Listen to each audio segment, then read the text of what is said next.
This is the Arrowhead brass PK9010 stem assembly for the horizontal and vertical 490 series faucets.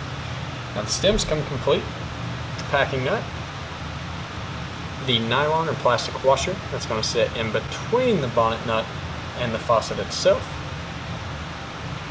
It's also going to include that brass square end with the rubber seat washer and the Phillips head screw.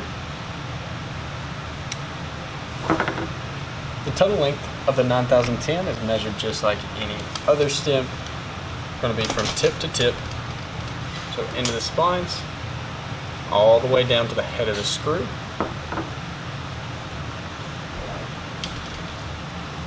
This one's going to measure right at about 13¼ inches.